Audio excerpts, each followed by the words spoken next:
Alright, good day all. So we're moving on to Surah 79, Surah and Naziat, right? The extractors.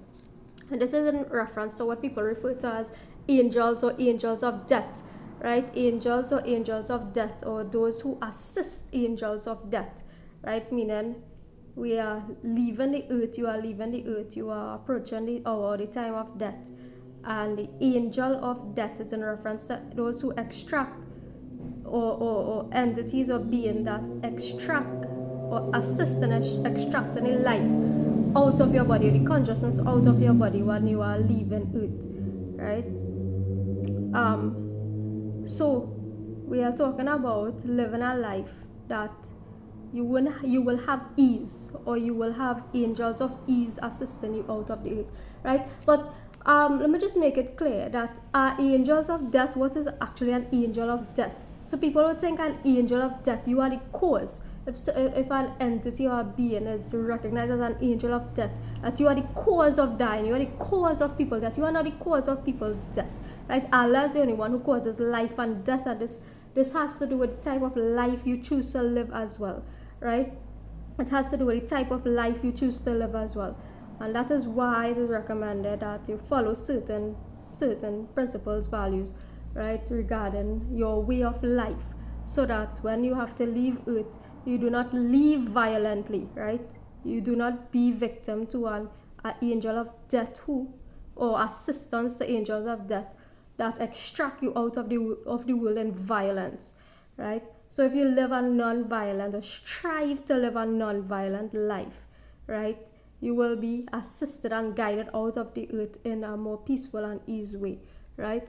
And that's the point that we are trying to bring across. But Allah generally is the one that causes life and death. It is not that angels of death cause your death, right? That's not how it goes.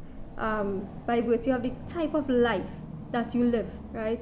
That's the way in which you will ease yourself or violently leave the world. So that's why we're encouraging people to live a peaceful life, encouraging a peaceful way of being, right? And not a society that is, because we were historically based in violence, right? Our society was based in violence, and that is what we are trying to heal and come out from, right?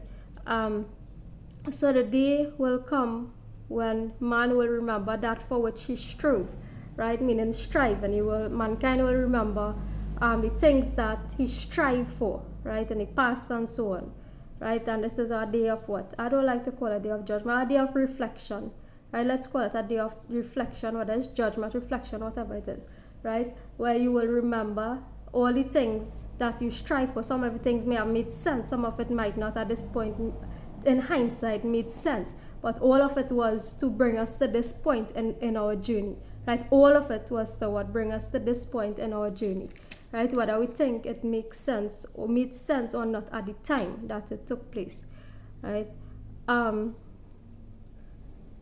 So refrain from being from unlawful inclination, right? Unlawful in the eyes of Allah, right? Not unlawful necessarily legislation wise, because this might differ, right, from natural or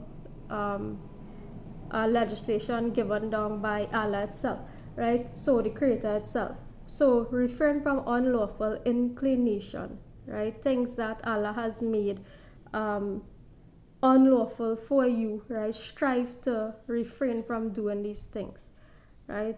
And as I always say, and let's talk about this topic of stealing a bit, right? Because stealing is one of the things that we know inherently is wrong, right? Inherently is wrong, right? And let's talk about this conversation about thieving a fruit from your neighbor, right? Taking a fruit from your neighbor, or taking a fruit from a tree on the earth that doesn't belong to you, or you didn't plant, or you didn't have a contribution in building or creating or planting or thing, whatnot, and you are hungry and you are traversing the earth, right? And you see trees laden with fruit and so on, right? What do you do? Is it stealing? It is not considered stealing, right? This is not in the eyes of Allah considered stealing. You are traveling, you are on the road, and there's fruit on the road, and you are thirsty, you are hungry, right? You are well within your right. This is what a free society means. This is what free in the earth means, right? You are traveling, traversing, walking, driving, whatnot, and you are hungry, thirsty, there is a natural plant or tree on the planet, whether it was planted by somebody 10 years ago, 5 years ago, yesterday, today, right? There's a tree, right, with fruit laden on it, right? And you are hungry, you are thirsty. It is not considered stealing. It is not considered stealing in the eyes of Allah, right? If you were to participate in that process, you do not have any sin to pay for. You do not have any repercussions to face based on that, because it is what on the earth existing for your sustenance, right? So this so refrain from unlawful inclination, that's what you inherently know is wrong to do, right? You kill somebody, you violate somebody, you violate a right of somebody to do something, you do something without somebody's consent, against somebody's body, right? Against you participate in these things against people without their permission, right? These are things that we inherently know are wrong, and this is what we are trying to forbid, or this is actually things that are forbidden by Allah, not we, right? Are trying to forbid, but things that are actually forbidden by Allah, right? So part of creating a free society is a voluntary work, right? Voluntary work, right? Where you assist others in accomplishing their goals, right? You ask others if you need assistance, you be of assistance to others, right? As part of creating a free society, right? So when people ask you about the hour, right? When is the hour, right? When is the hour of judgment or the hour of death, whatever it is, right? Know that we are not in a position, you are not in a position as a human being, right? As a human being to make this point, because you don't know, right? You have no knowledge, I have no knowledge.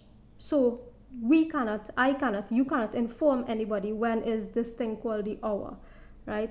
So we are not in any position to mention it, right? So it is noted that to Allah is our finality, right? And the most that messengers or people who share the word can do is to warn or to tell people, hey, well, there are certain things that you do that has repercussions there are certain things that you do that has consequences there, and that's why we strive to be better people every day, right? So we're moving on to Surah 80. Tomorrow, God's willing, right? Knowing that we are always under divine rule, right? Whether we know it or not, right? We are always under divine rule, whether we know it or not, right? So we are striving to bring ourselves in alignment with these things, right? So take care, everybody. Have a good day.